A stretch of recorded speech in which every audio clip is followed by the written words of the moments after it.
What up, everybody? It's Zane Denani doing a tight 10. I'm all that happened today or this weekend, and now we actually go through it and see what we think about all the different teams and what ended up happening. I'm going to change the format this time because there's so much that happened, and I watched every single game, all the tape, and I tweeted about different things and read some news. I'm going to actually just go to every team in the NFC, go through their depth chart, and try to analyze and tell you guys my thoughts based off of the preseason, based off of the news and notes, and not necessarily review all of the tweets that I have for this one. The other thing that I wanted to say is that I am doing a draft at the same time as doing this. I'm a degenerate. I just need to get my draft numbers up. So at the same time, I might look over to the left just to take a player on a different screen really quickly and then come back. But don't worry about it. We're going to get through every single team in the NFC, and we're going to crush this whole thing. Let's get going. Today's tight 10.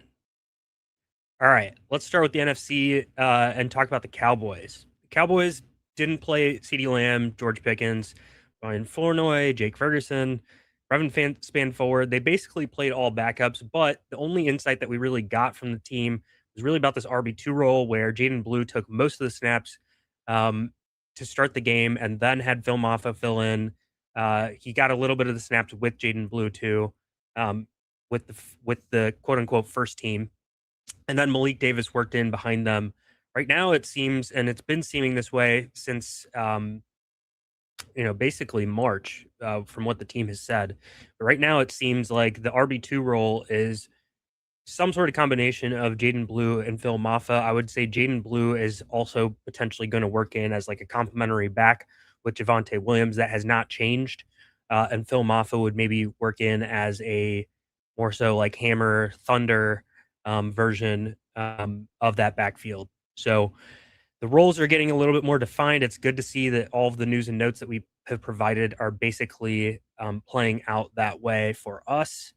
And it means volumes that guys like George Pickens, CeeDee Lamb, Ryan Flournoy, and even Devontae Turpin, Jake Ferguson, Brevin Spann-Forward did not play. That means that they have, a clear leg up in this in their rooms, that they're going to completely separate, that there's no concern about those guys and their playing time moving forward, which is exciting to me because it's good to have a clear room. And this is a top offense, so you just want to keep taking shots on the different aspects of that team.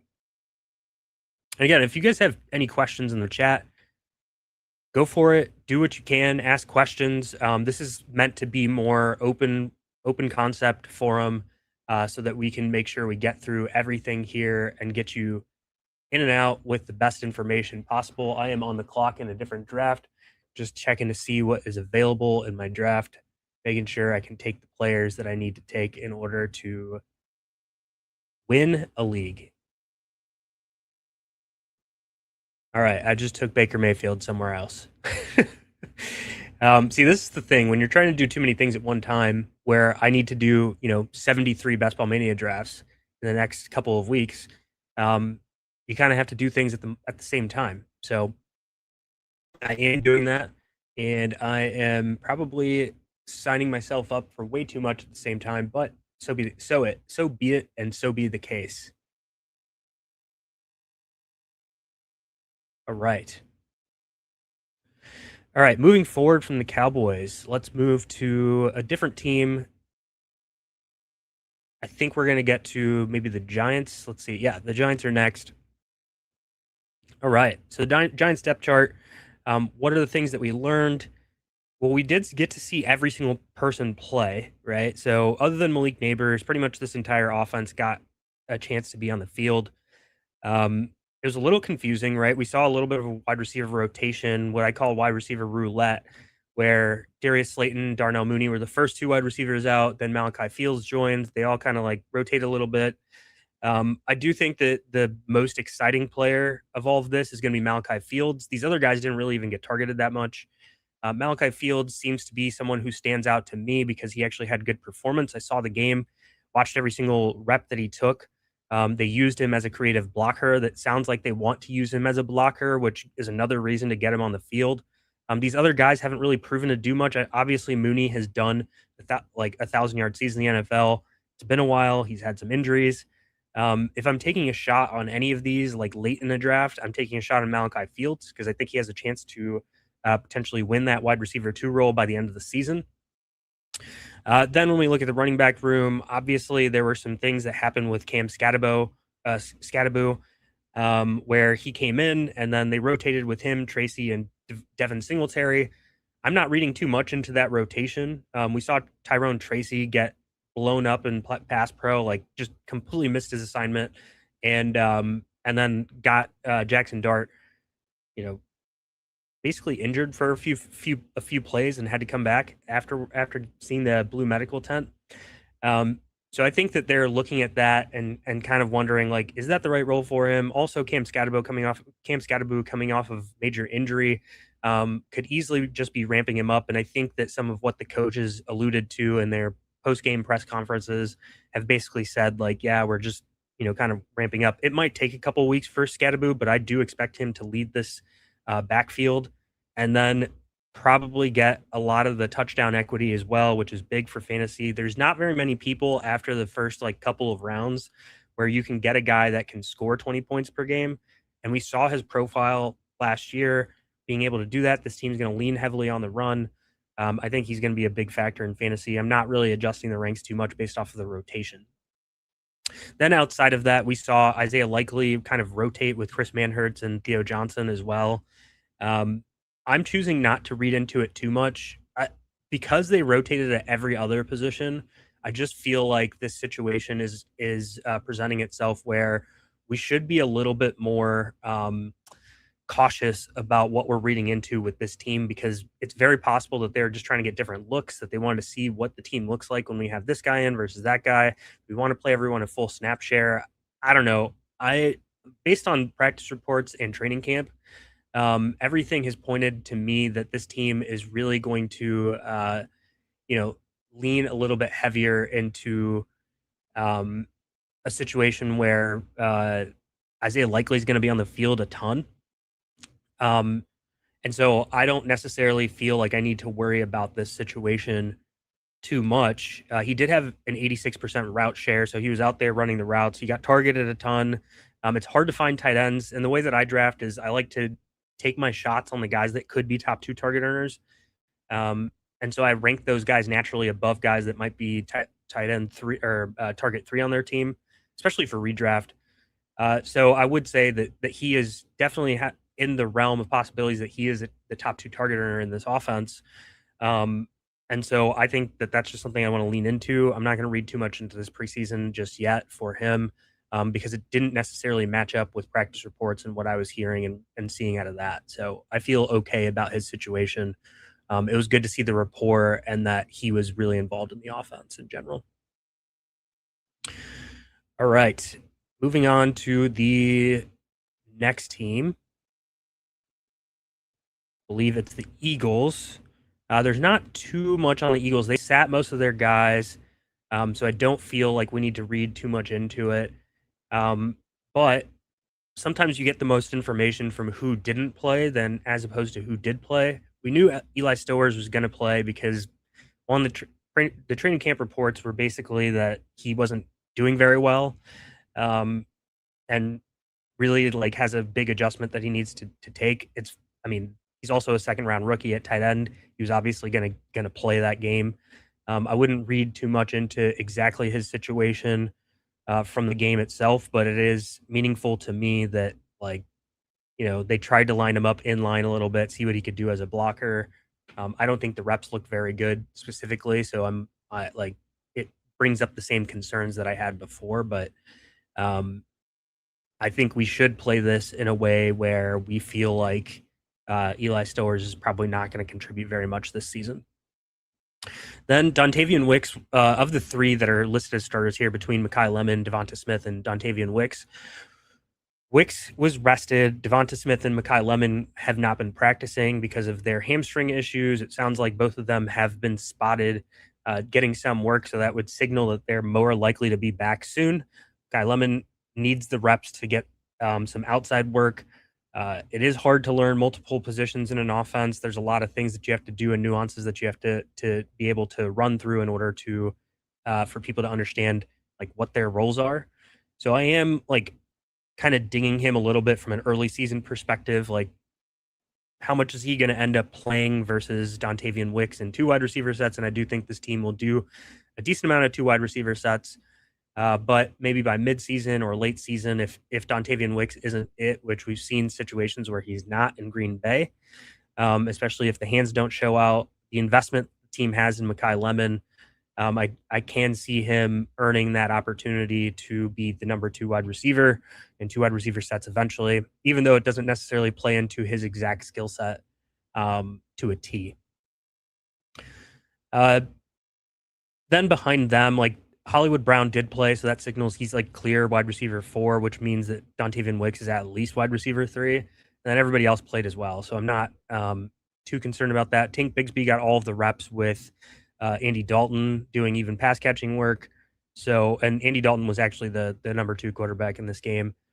So he's just clearly the handcuff. I've moved him up a lot. I think I have him at 125-ish in my ranks. And again, this goes back to like redraft versus best ball. But for me, like in redraft, after a certain point, after the ambiguous backfields and whatnot, I'm just taking swings on the best, highest upside handcuffs. And I think Tank Bigsby is one of those. Him and Marshawn Lloyd, who we'll talk about a little bit later.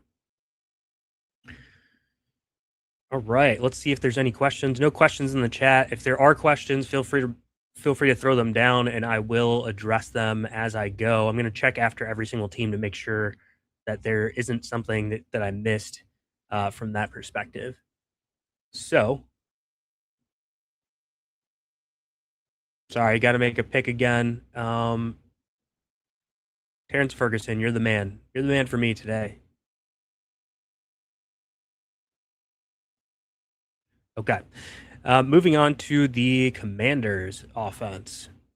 This one was interesting because it's more about like the guys that didn't play and then also like personnel differences that I saw out there as well, which I think we need to make sure that we address when we're looking at teams and determining, roles and situations that we see as fruitful for fantasy, because that is something that I like to pay attention to a ton.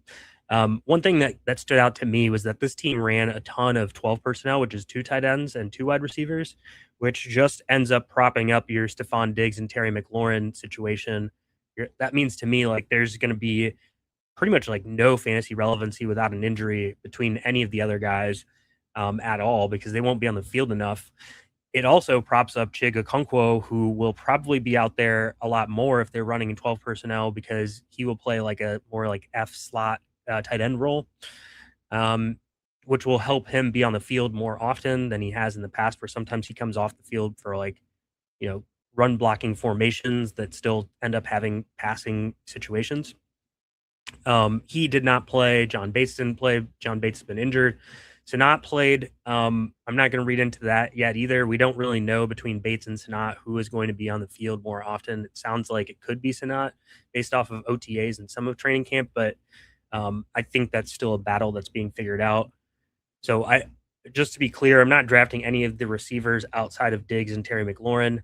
Chig, I think, is like the clear third target on the team. I think he's a good, just a good like flyer tight end that you may be rotating into your lineup throughout the season because he'll play a lot. Then the running back room, we got some insight as to how things are going to work out. The depth chart was released, and it has an or for Ja'Cory Crosby-Merritt and Rachaad White. Not surprising there. We think that they're both going to have some distinct roles. If people have asked me, like, what do I think is going to happen between the two? And like, if injuries were off, like, what's the split? What's the breakdown between the two? It's a hard question to answer, I will be honest. But I do think that the split is going to be more,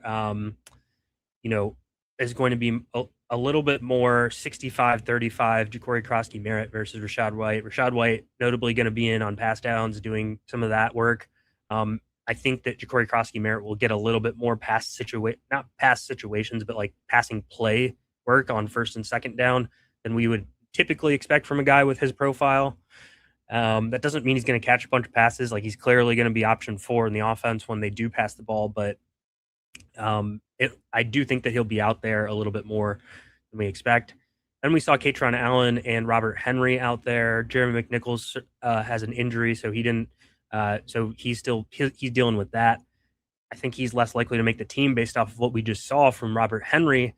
McNichols maybe being kind of in the profile of a Rashad White, but Katron Allen didn't have any negative runs, and Robert Henry had some big plays as well. I could see them carrying 4 running backs with those 2 being on the team, and then Jerry McNichols or somebody else that can profile as kind of like a pass catching spell back for Rashad White if he were to get down on the practice squad. The risks that I see with these guys like Katron Allen and Robert Henry, if they keep a Robert Henry, that means that there's more risk for guys like for a guy like Ja'Cory Krosky-Merritt because he's more of a running back, and those 2 guys are more rushers than pass catchers. I still like taking Ja'Cory Krosky-Merritt. I think it's a good bet to invest in this offense, even without Laramie Tunsil, just because I think when you get that threat of a kind of like a guy like Jaden Daniels who can make teams kind of like freeze for a second in the run game, I think it helps even when you have an offensive lineman that might be injured. It'll open up holes regardless. So I feel okay about that situation, even though it's not like a perfect situation where you want to get where you have like all of your offensive linemen and the linemen look, really good out there and whatnot. Also, I've heard good things on some of the backups, like a Brandon Coleman so far. Not that he's going to play to the Laramie Tunsil level, but can he be good enough to make it so that this offense doesn't like completely stagnate? And I think that could be the case. So I'm a little bit more excited about that situation than I initially was. Sorry, I was on the clock for a second there. So yeah, I think that Robert Henry could end up making the squad. Katron Allen definitely going to make the squad. Those are my thoughts on this team. I'm going to check the chat again, just making sure if there's any questions. 12-team PPR. Why Tank as a handcuff? All right, I'm looking at the questions a little bit more. Why Tank just as a handcuff? Good question. So if you're asking on like the Eagles, there was initial reports for the Eagles that, and I'm going to pull up the next depth chart while we do this, but there were reports on the Eagles that Tank Bigsby was working in with the starters a lot more. And then now when I've read more and more on this situation, it sounds like they were just kind of like managing Saquon, not in any like concern for injury, but just like, hey, we wanted to make sure like we were getting some looks with Tank Bigsby out there and stuff too. And for the most part, it sounds like he is Bigsby's working with the 2s from now on, not getting too many reps with the 1s in most recent practice reports. So I don't think he's going to be like a major factor, like to where he's fantasy relevant. I think he's more of a handcuff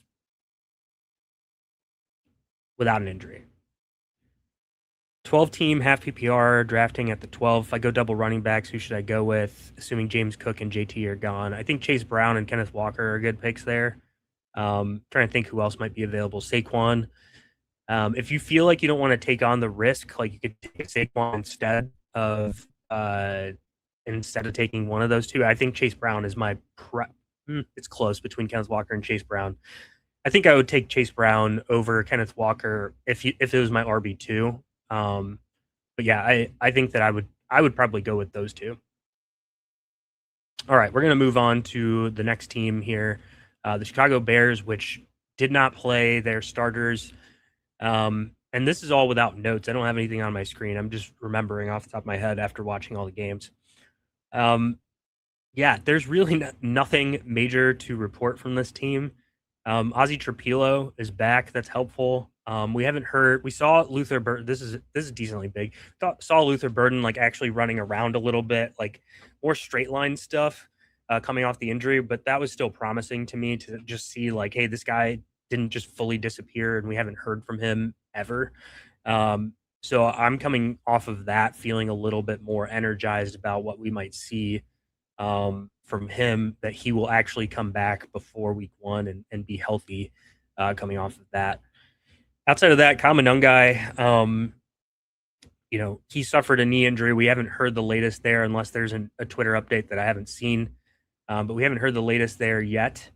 I did move DeAndre Swift up in my rankings with just like added risk that this knee thing is like something that's not necessarily like keeping him off the field, but it's something that keeping him off the field long term, but is something that like puts him in a situation where we're not necessarily like very, very comfortable with having Kamanungai out there as often during the season, that it could be degenerative, that it could be something that just like, hampers him for most of the season.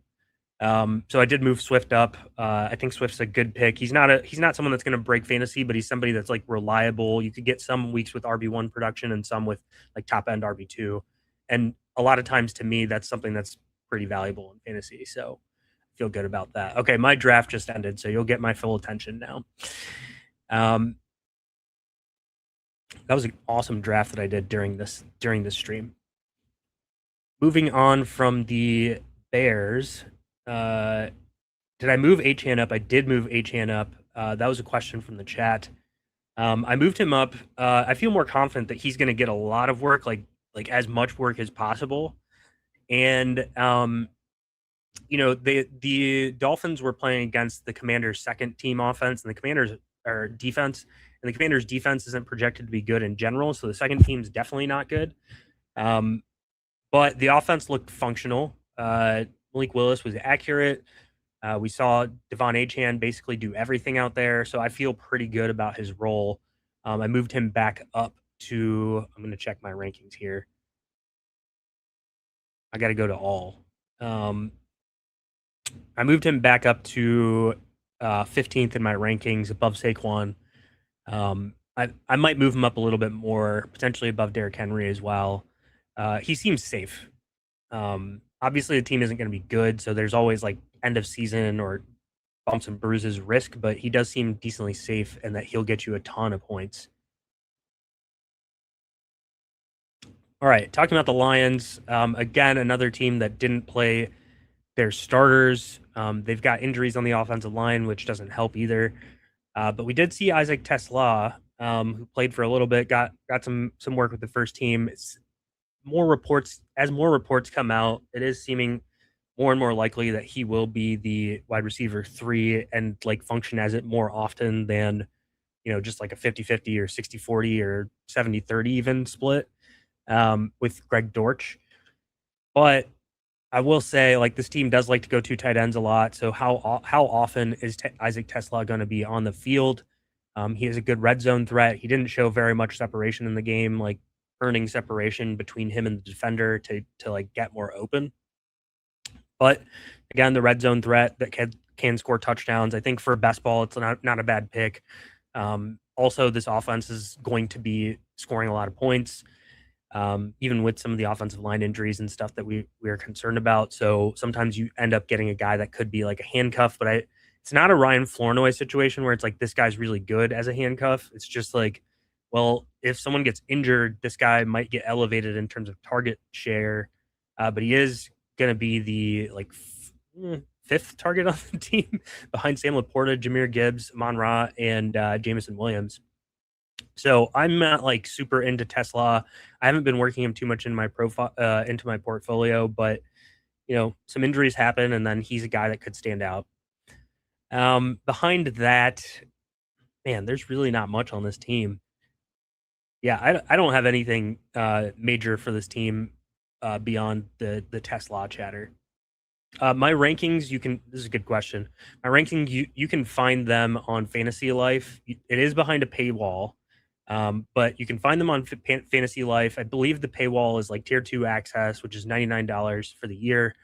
There's awesome tools. I'm not trying to be like a guy who's like touting like the site that he writes for, but there are awesome tools that they built that I think are actually pretty interesting. So like if you draft on Sleeper, Yahoo, or ESPN, my rankings will literally be like there's a Chrome extension that you can download, and my rankings will literally pop up and give you suggestions while you draft right next to those. They didn't make it for like underdog or anything like that, but I think it is something that could be useful for people. I am pretty aggressive on a lot of players, Stephon Diggs being one of them. Other Marshawn Lloyd, Tank Bigsby, those guys I have ranked way higher than most people in the industry. Um, and again, it goes back to my strategy of like once there's a certain level of player that's gone, I want to slot in these guys that I think are pretty strong upside handcuffs at running back. And then Diggs, I just think is still a really good football player that's going to play in favorable situations in general for the team. So that's the reason. That's the way that I draft. That doesn't mean that you should be drafting based off of it for amongst like ADP. Like I would still take Stephon Diggs above his ADP, but I wouldn't take him at like 67th overall. I think is where I have him. You can get him at your next pick or next two picks after that.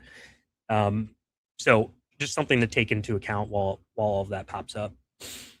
Moving on to the next team, we've got the Packers, and this is the one that I have like some of the biggest conviction on now. Packers played their starters. It was a short stint, but we didn't see much rotation amongst the wide receivers. We saw Savion Williams working with the ones for like a play, which took Christian Watson off the field. Matthew Golden played the entire time. Jaden Reed played in 11 personnel as the slot. The two wide receiver set for Watson and Golden. The team had to play 11 personnel a lot more because they don't have very many tight ends that are active.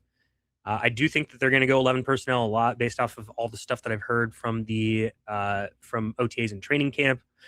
They want to have their best three receivers on the field, and they want to have them on the field often. So I'm not really that concerned about like, hey, Tucker Kraft wasn't playing, Luke Musgrave is hurt, all this other stuff.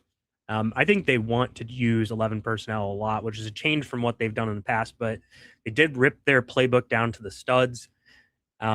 They gave Jaden Reed the contract. They gave Christian Watson the contract. There was an article by Jordan Rodrigue that was like, she like basically did like a really in-depth analysis and deep dive with Matt LaFleur about their offense.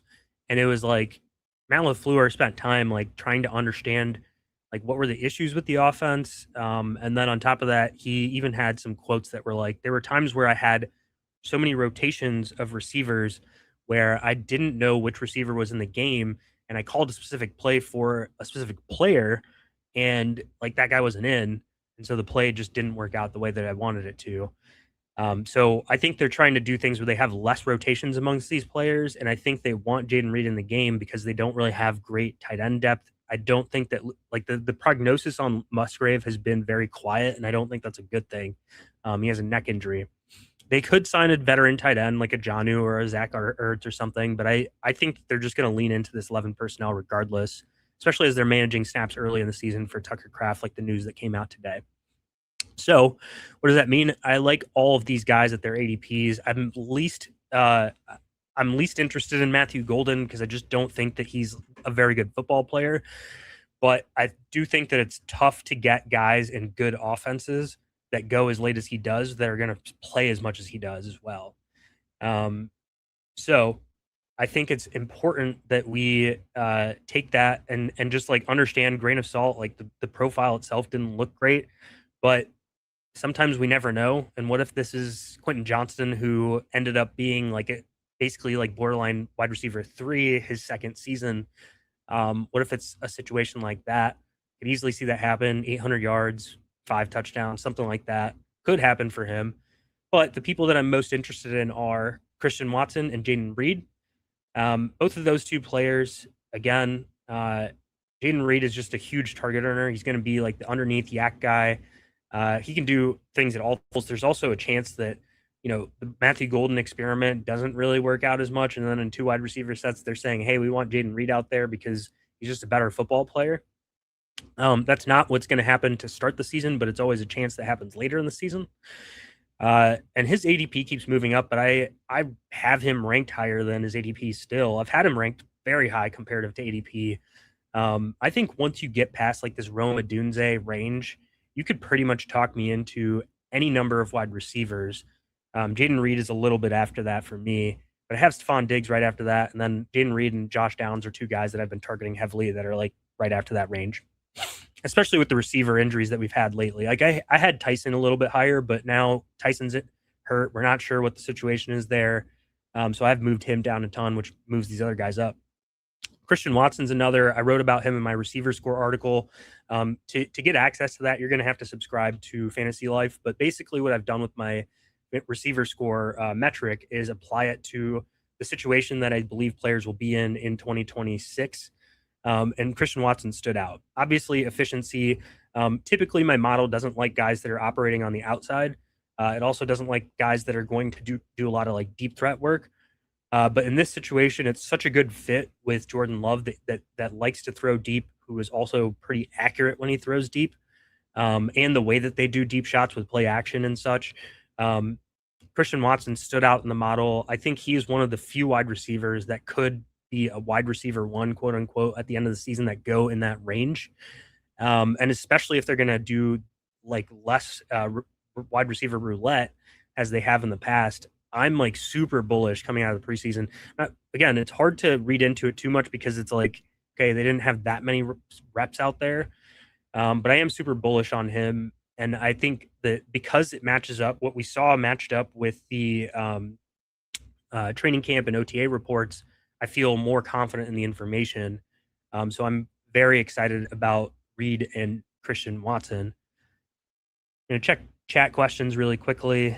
Doesn't seem like there's anything else just yet. Okay. Now we got to talk about Marshawn Lloyd. So I moved him up to like 125th in my ranks. Now, from a best ball perspective, I think that's probably rich. I'm trying to do this where it's like applicable to multiple formats.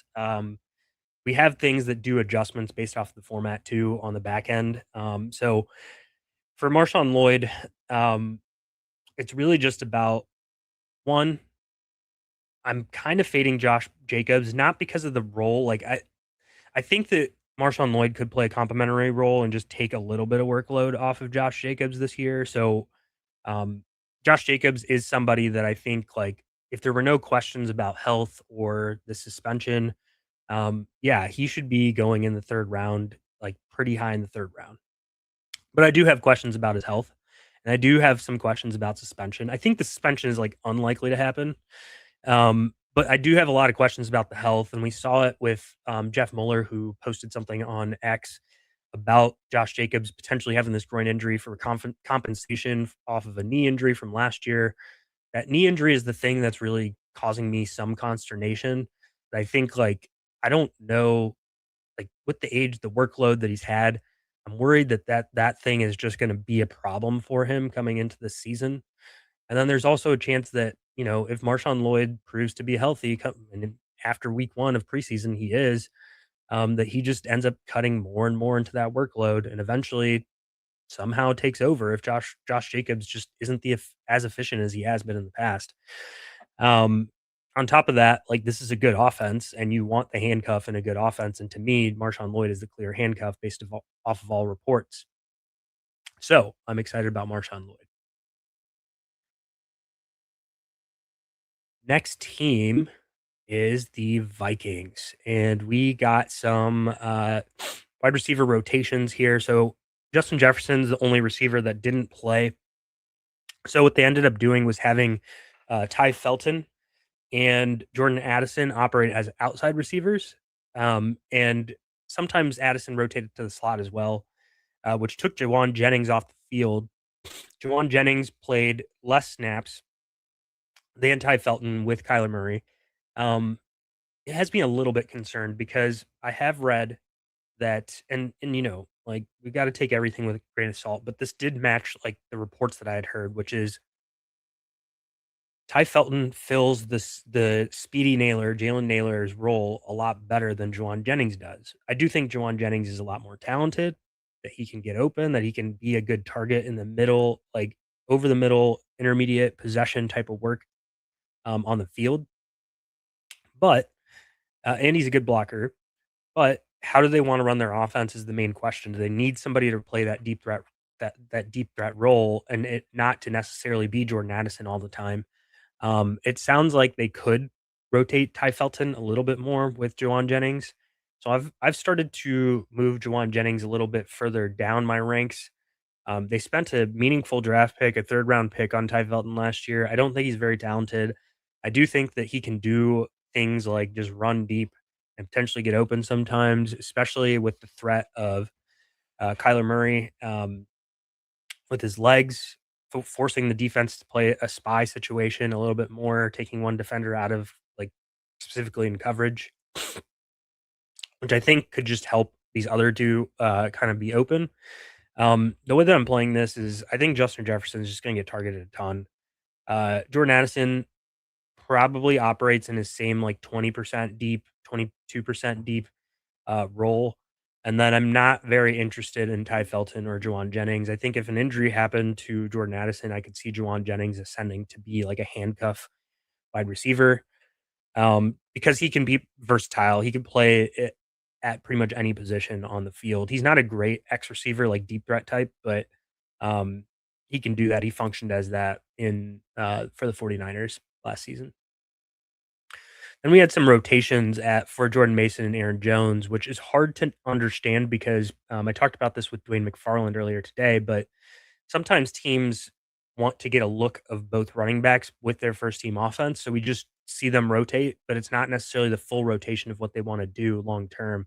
They just want to see both running backs with that first team offensive line. Um, Training camp reports were that Jordan Mason's operating as like that one for early down grinder, and then Aaron Jones is like the pass down back.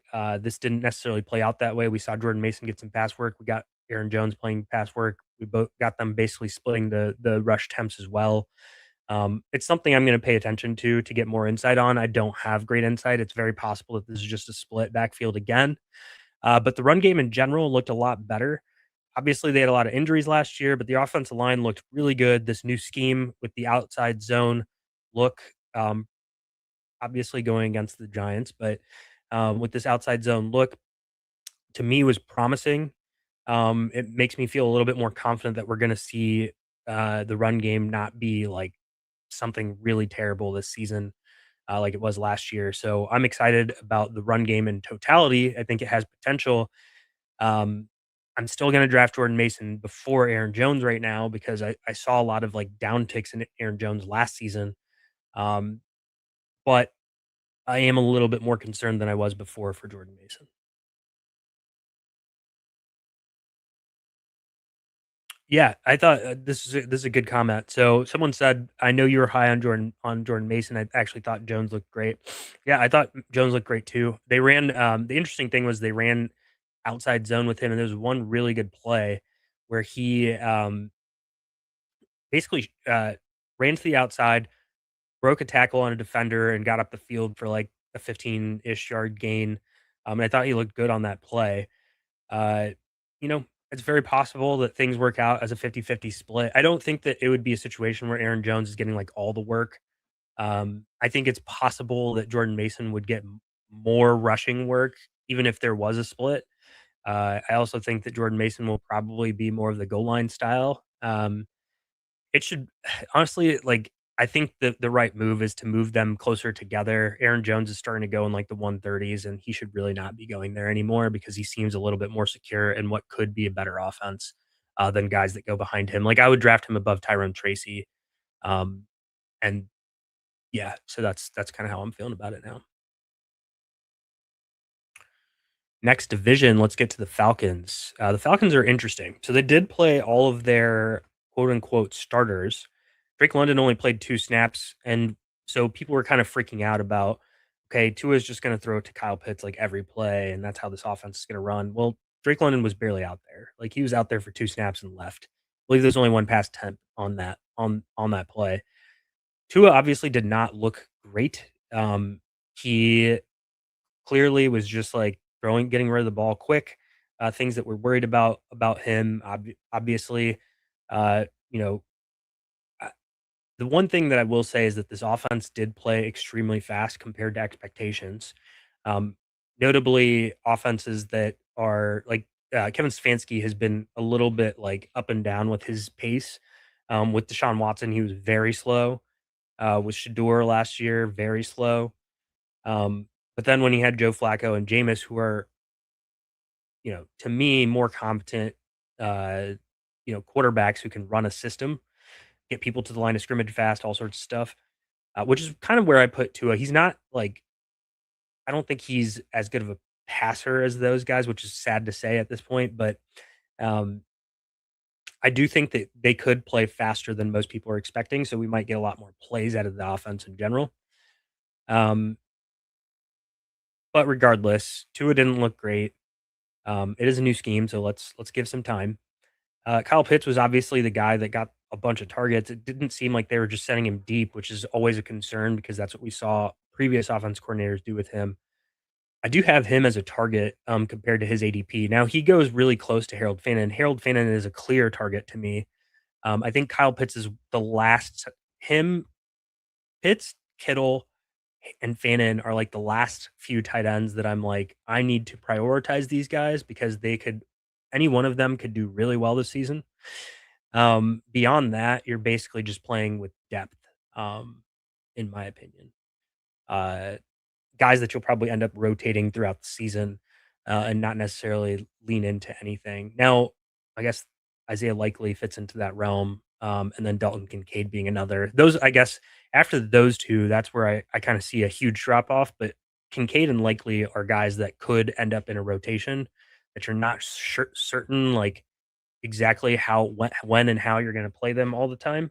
Whereas these guys slot in as like, yeah, I'm starting them pretty much every single week.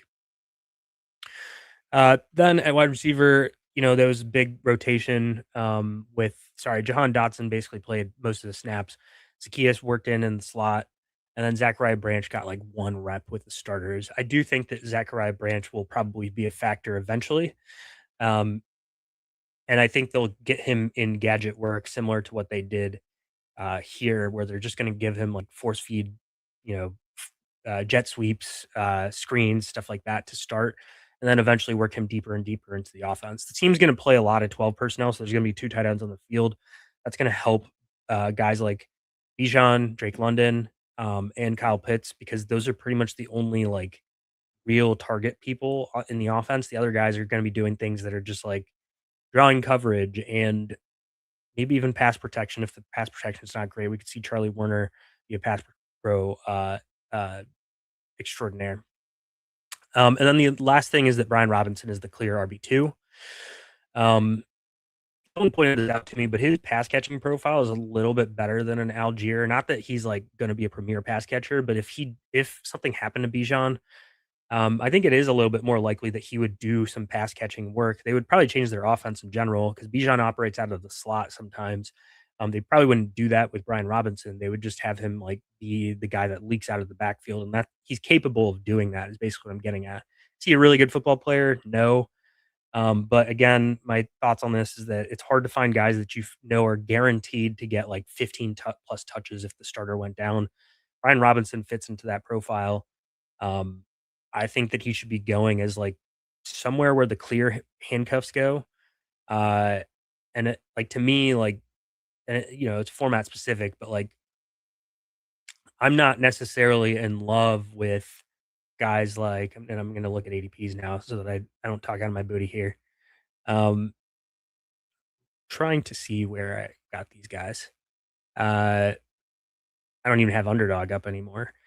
Anyway, there's names that I think are like locked into more supplementary work, like a Dylan Sampson, which I don't even think he goes below Dylan Sampson right now. But just think about that type of profile, where like this guy's probably only doing pass down stuff. Like, there's really no reason why you should take him, especially because that offense is not going to be good either with Browns. So I think he's just to me, like a clear handcuff. And I've seen him drop a lot in drafts, and I'm just like, no, I'm taking him as like the clear handcuff. Yes, he might get a 0 in weeks, um, but also like it's hard to find guys that are in these more like locked in situations. Thoughts on the Waddle injury? Didn't he return to practice today? I think he did return to practice today, so I'm not actually worried about Jalen Waddle anymore. Hey, Donnie, good to see you. Okay, so going to the next topic. Um, Moving on from the Falcons, unless there's questions, I don't see anything else about the Falcons that anyone's interested in here. Panthers, interesting. We saw Tet McMillan in the slot a little bit. I am not 100% certain that he'll operate that way all the time because we didn't see Darren Waller, who I think would probably have to be in the slot a lot more if they did go with 11 personnel specifically. But I do, well, or 12 personnel too. But I do think that means that they want to be more deliberate about how they use Tedrow McMillan this season. They also used him in motion a lot, which is more than what he did last year. It's exciting to see him moving around. The way that I have him ranked is kind of interesting. So there's a big tier of receivers that kind of go in this same like realm. And while others are less certain than Tet, like I feel more confident that Tet will get 1,000 yards this season. I feel less confident that he's going to get like 1,500 yards this season, right? So there's just like range of outcomes for him that I think are tighter than some of the other players in this space because of the pass yards available. It's just like if you look up the history of people that are on receivers that are on teams where the pass yards are like 3,600 or below, the team total pass yards, which I think Bryce Young was at like 3,200 last year. So 3,600 is like a meaningful increase, which I don't even have it at, but I'm just kind of giving you the level. It's hard to find guys that even get to 1,200 yards in that situation. Um, so I'm a little less certain on what his like full upside case can be, given the passing offense as a whole. But I do have him at 33 overall, which is higher than his ADP on a lot of places. He's a good like I'm pretty confident that when I draft him, I'm getting a guy that's going to be a wide receiver two at the very least. Um, and then there may be some wide receiver 1 weeks in there as well. So he's just like a good safe play to me because he's going to do a lot when he's on the field. Then we saw Jalen Coker basically play. I think he ran every single route with the starting offense. He was out there pretty much the entire time with starting offense, and yeah, that's what this offense is going to do. They're going to have Tet and Coker on the field the entire time. Again, it's hard to find wide receiver twos specifically on teams that are going to be on the field all the time. Coker stood out in my receiver score model. He stood out on Matt Harmon's reception perception. I think his talent is closer to Tet's than you guys may think. Doesn't mean he's going to be as good as Tet. Is there a like 1% probability that he does better than Tet this season? Yes, I do think that there's a chance. I'm not saying that it will happen. I think there's a chance that it happens with both of them healthy. The team will probably put Tet in more favorable situations, so I don't think it's likely to happen. But Coker's a good football player. And he goes at a really palatable place where let's just say that Tet has something in his lower range of outcomes. He gets 900 yards, and then Coker gets close to the 900-yard mark too. Um, yeah, I mean, in that situation, that's like a wide receiver three level rotational. Maybe there's situations where you know this team is projected to lose by a bunch, and they have to throw the ball a lot, and you can put in Jalen Coker in those games. So I feel pretty good about Jalen Coker where he's going right now. Running backs, I didn't like Brooks looked fine. Wasn't expecting anything major anyway, but it was nice to see him get out there and do some pass catching work, do some rushing work. They rotated in Trevor Achan, I guess I'm going to call him, a little bit with him. I would expect that. I don't think that they would want to give him like this big workload like right out of the gate, especially in a preseason game. Um, Yeah, I mean, he's getting steamed a lot right now because Chuba's dealing with this hamstring injury, which obviously could linger as well throughout the season, and rightfully so. He's one of the few backs that you see like later in drafts where you're like, well, this guy could, you know, quote unquote break fantasy because we've seen guys like Rico Dowdle even last year have a lot of 20-point per game games. Um, is it likely that he supplants Chuba Hubbard if both of them are actually fully healthy? I could see him play Rico's role, and Rico's role was still valuable at times last year. But I don't think that it would be like a, hey, he's getting all the work and Chuba's not getting any work if Chuba's healthy. But the increased likelihood of Chuba being unhealthy is higher now because of that hamstring that can linger and come again. So I think he's a decent target because again, I said this earlier, but when Bucky and Quinshon Judkins are off the board. You start getting to Travion, Ramondre, Jadarian. Like, this is an upside swing. I don't think it's a bad upside swing in general. Tight end room, we just saw a big rotation. Jatavion Sanders might get cut. Darren Waller's probably their tight end one and pass catching tight end. The only guy that I'd be interested in, I'd take a flyer on him over some of like the back end tight ends right now. Guys like Gunnar Helm, who I'm not sure is going to play like a full set of snaps on a bad passing offense. Guys like Kate Otten, who's like, option 5 in an offense, things like that. The Saints. Moving on to the Saints. So Jordan Tyson, still dealing with his hamstring injury. It seemed like Kellen Moore was like non-committal about him playing week 1. He said it could linger into week 1. I've moved him down a ton, given that there's like no certainty of when exactly he's coming back, and that this could be something that just hamstrings him for the entire season.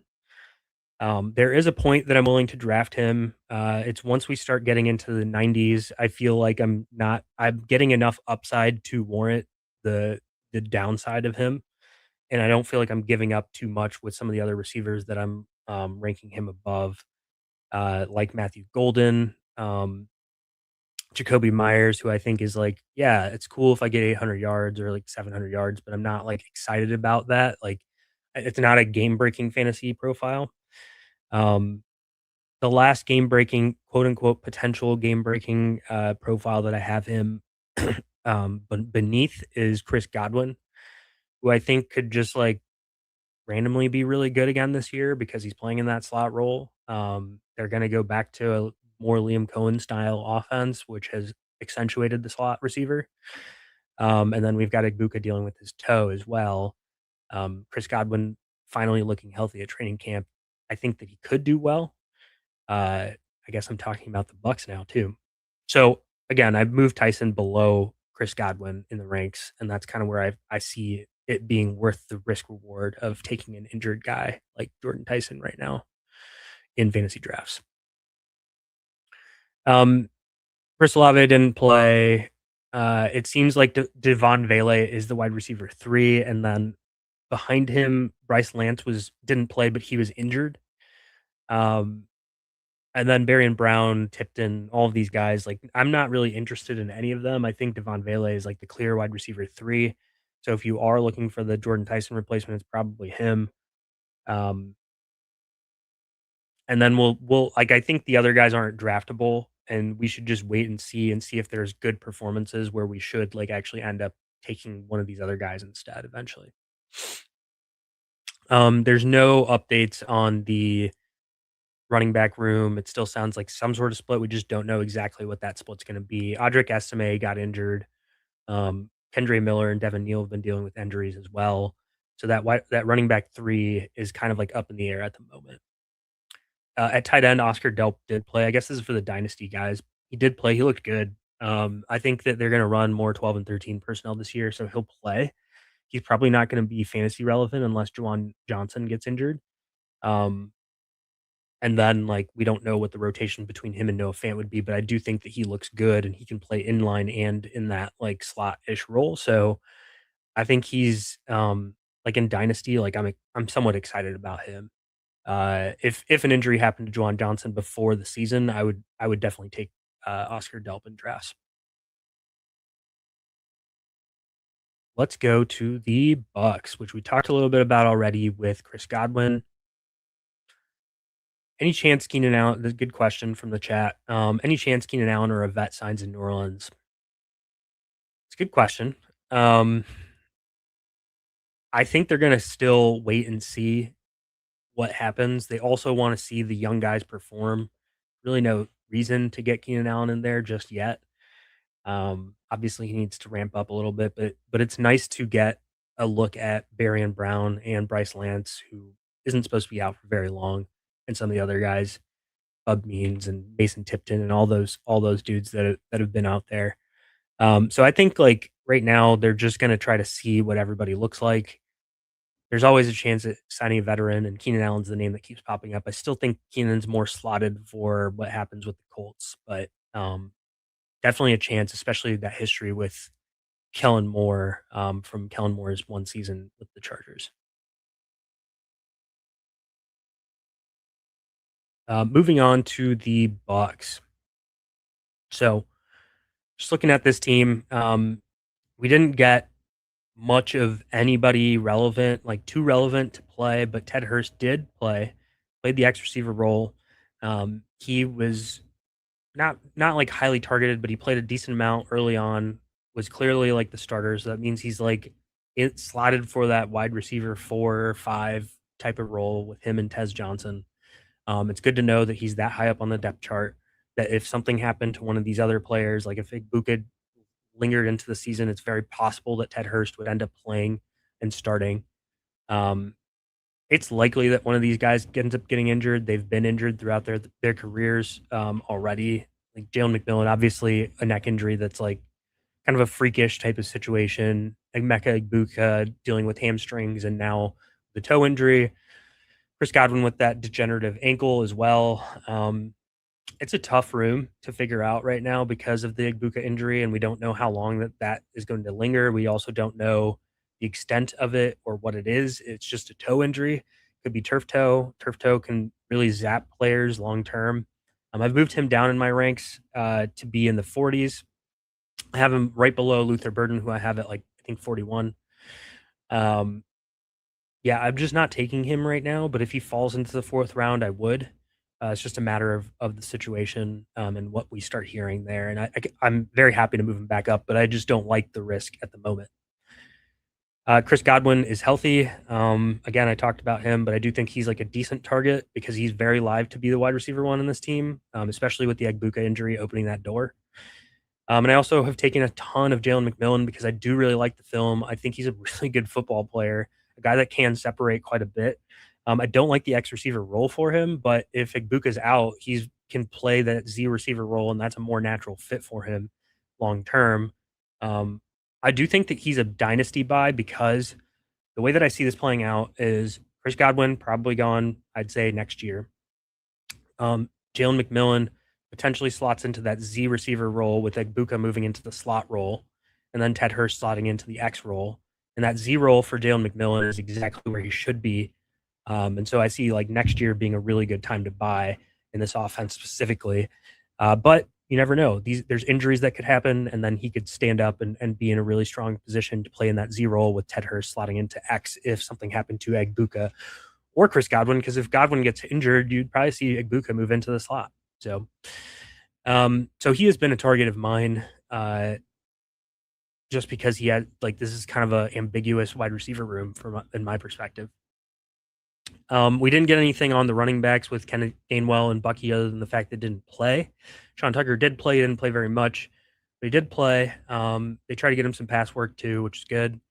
Tight end room, it's Kate Otten, and I'm not really interested in anything behind him, even if Kate Otten got injured.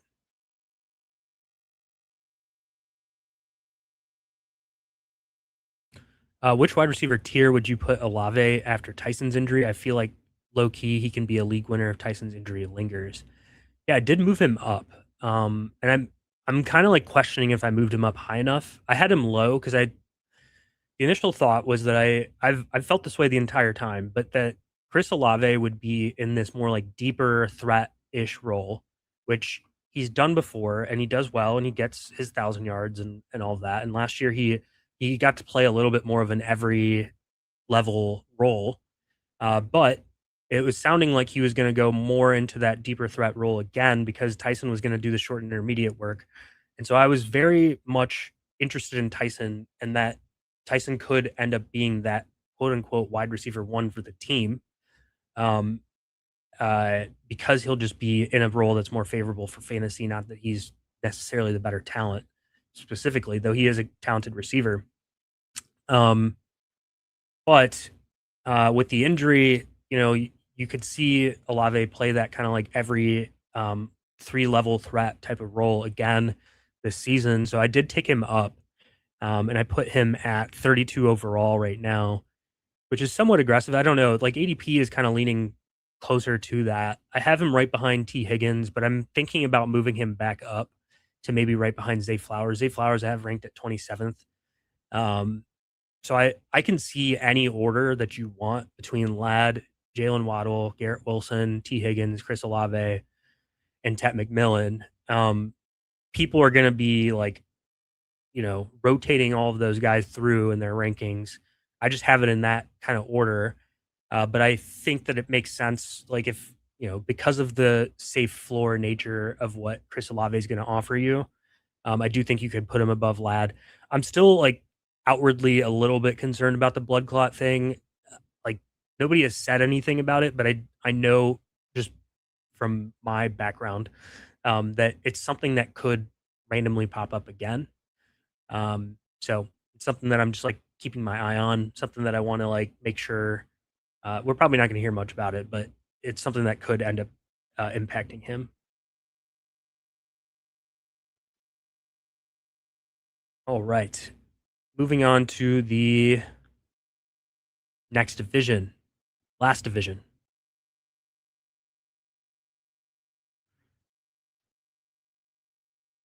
All right. Uh, okay. So moving on to the Cardinals. We got some good indication as to what the roles are going to be in this offense. One, we can talk about Jeremiah Love. High ankle sprain. Team confirmed it. Coaches have been pretty wishy-washy about what that means and what his timeline looks like. It's possible that he's there week one. It's possible that he doesn't miss any time. But it's also very possible that he misses a few weeks to start the season. And then it's also possible that when he does play to start the season, that, coming off of an injury like that, they would want to have a stronger rotation um, between him and Tyler Algier. Love had a great role in the first preseason game when everybody was playing together. He was about 70% snap share. He did basically all the routes from the running back position, which is awesome. He looked great too, which is also awesome. I was ready to move him up in my ranks, and then this injury happens, and I think it's also one that can linger throughout the season. And it's also something that could linger and he looks good, but they just use it as a reason to hold him back from giving him like the full kahuna of stuff. So I've moved him down to a fourth round player because I do feel confident that he'll be fine at some point this season. But in the third round, I'm still looking for guys that I know I can slot into my lineup like immediately in the season. And I don't have any risk of anything else. Also, not going to be like this top offense by any means. Algier, I didn't actually move up very much. Uh,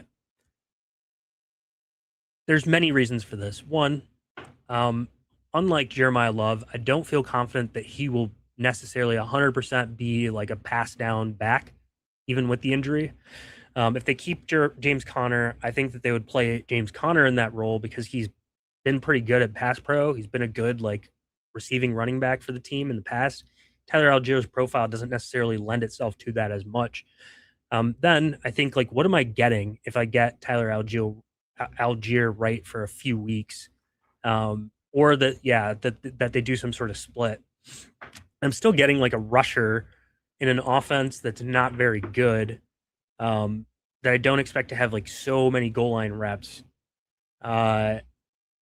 And then I just start extrapolating that to like I don't really want that even in best ball that much. It's more about the team that I build, and if I take like a Jonathan Brooks, I think it makes sense to have Tyler Algier, but like it just depends on the situation. So I'm not really leaning into Algier much because I do think like James Conner will do pass down stuff, or even Bam Knight, like if James Conner is not healthy, or Trey Benson, or whoever they end up having.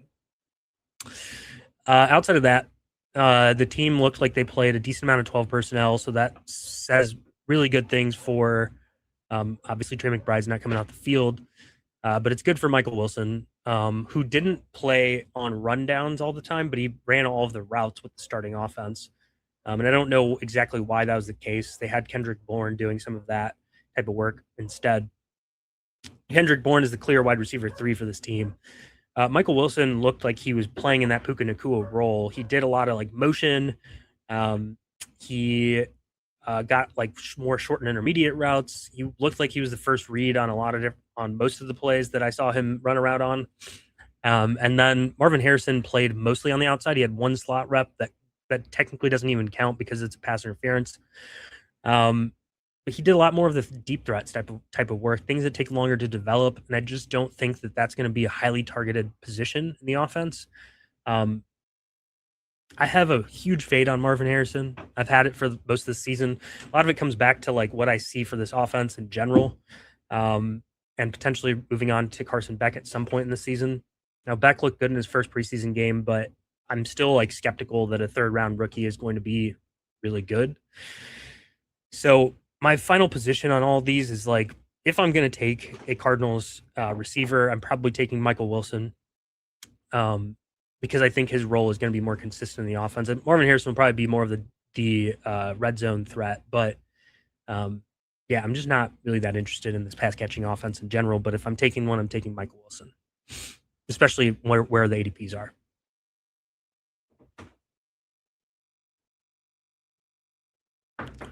Next team, we've got the Rams. With the Rams, not a team we learned much of, to be quite honest. They played Max Clare. They sat pretty much everybody else. That means to me, Max Clare is just not going to play much this season in general. Ty Simpson looked good. Yeah, I'm trying to even see if there's anything else like outside of all this that makes sense to talk about. No, not really. We can skip the Rams. There's not much on them. 49ers, there's a decent amount. So Demarcus Robinson didn't play in this game. Signals to me that he's going to be involved in the offense decent amount.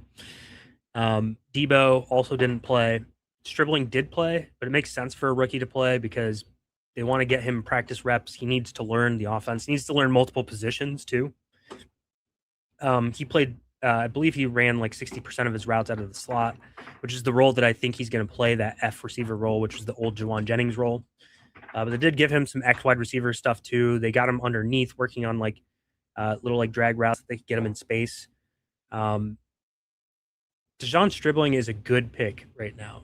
And the reason why he's a good pick is because this offense is just bereft of receiving talent and people keep getting injured. And it's not necessarily that his talent is good. The one thing that stands out about his talent was his yak. And if they use him in a yak role, then he could really do well. Like we've seen guys like Debo who never scored well in separation scores. Like he just he's not a good separator, but he does well on like designed work and gets a lot of yak and makes big plays. We could see something similar from Dejon Stribling. Even if we're wrong, we aren't giving up too much to be wrong. And we've seen any random receiver step up and get good fantasy points in this offense. So I'm bullish on Dejon Stribling as coming out of that game, and he showed a lot to me, especially on that underneath type of work. Then we got the news that Debo has been working more at running back than he has at receiver, and that Demarcus Robinson's been playing more receiver from Grant Cohn. I'm taking a little bit of it with a grain of salt. I do think that Demarcus Robinson, based off the Purdy quotes and some of the stuff that I'm hearing out of the joint practices, that he might actually be that like Z receiver. So I'm taking flyers on him like late in my best ball drafts. Don't think I'm going to take shots on him in redraft at all, but for best ball drafts, I think he's live to hit lineups sometimes this season. And Debo, I'm just not going to take much of because his price is steamed quite a bit, and I just don't think he's going to be that involved based off of the reports. CMC has tightness. We don't know what that means. Could be a contract thing, could be real tightness. Who knows? George Kittle is ahead of schedule. Very much could be in play for week 1. They could manage his snaps. But then again, Kyle Shanahan said that about a lot of players in the past, and then they just play a lot. So I've been targeting George Kittle. I think he's a great target at his cost. I would chase him up the board too, because he's one of those tight ends who I just think can break fantasy, and you can get all of it in fantasy with George Kittle. Then you've got the other running backs behind CMC. We didn't get to see pretty much any of them play. We've got Kalen Black, Jordan James, still injured, not expected to be back this week either. Isaac Guerendo also injured. yeah, we're just going to have to wait and see how this all plays out. The longer that Kalen Black isn't there, the more I lean into Jordan James or a random addition on the team because Jordan James just has more reps with this offense from last year to learn it, to get some pass pro reps, all sorts of stuff. So he's the one that I've taken shots on so far.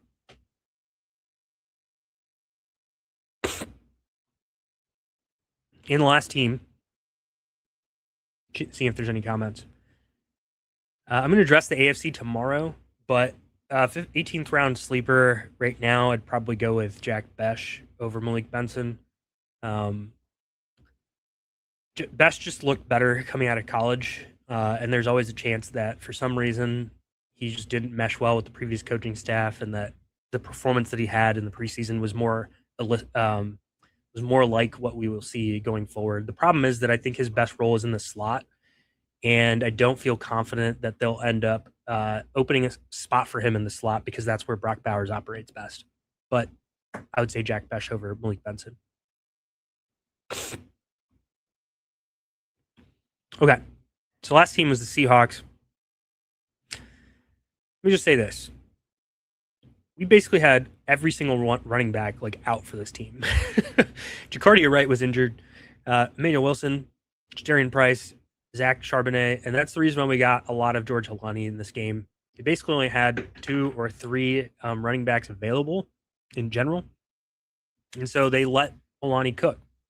The stat line doesn't look good, but the film does. He did a great job of breaking tackles from my perspective. Good in pass pro. He's just a reliable player for the team, and I think he's going to be a factor when Zach Charbonnet is not healthy. And we might see Zach Charbonnet earlier than expected, but until then, I think it's going to be a backfield split between Jadarian Price and George Holani, where Holani takes a lot of the at the very least he has a Dare Gumbawale like third down, long down and distance. I think it'll be a little bit more than that, but and then maybe Jadarian Price gets goal line and in all the rushing work. But that's how I kind of see the split working right now. Everything else on this team, we didn't get much insight on. It does sound like Cooper Kupp and Torrey Horton may like rotate a little bit this season. So, and that could be like, hey, we're going to put JSN in the slot. Horton will play the other outside receiver with Rashid Shaheed. And I just think like there's this 4 horseman like wide receiver room with, then they also want to get Elijah Arroyo involved. The person that I would take a shot on late in drafts is Torrey Horton. I don't think you're going to end up with him like playing a major factor early in the season because he's coming off that shin injury that kept him out last season and in OTAs. But he just is really talented, and I want to take a shot on him because I just feel like at some point this season, if Rashid Shaheed or JSN got hurt, that he could just step in and do a lot out there, like be a really good football player. We saw it in a very small sample last year against the Commanders. But he's like the one player that I'm kind of interested in. And I think Shaheed is also just like going to be on the field a ton this season. And they're going to be doing 2 tight ends where they have Barner, maybe Saubert, sometimes Elijah Arroyo mixing in. And that spells good things for both JSN and Rashid Shaheed. I think Shaheed's like a decent target in drafts. He's not like a smash by any means, but I think he's a decent target. All right, that's the whole NFC I covered. Let me see if there's any more questions in the chat. No questions in the chat, so I'm going to wrap it up. Thank you guys for following. You guys can see my content on Fantasy Life. I wrote a receiver score article that's paywalled. I have my rankings up there that's also paywalled. But I'll also do some news and notes that I'll make sure that I put in writing format on Fantasy Life that will be free. If you guys ever have questions, feel free to reach out to me. Follow me on X at Denani Zane. I did a podcast with Dwayne McFarland today that will go live on the Fantasy Football is Life YouTube channel. I'll be a collaborator on there as well. You'll see me on there again on Friday, which might get released on Saturday. But for the Tight 10, Zane Denani. Thank you guys.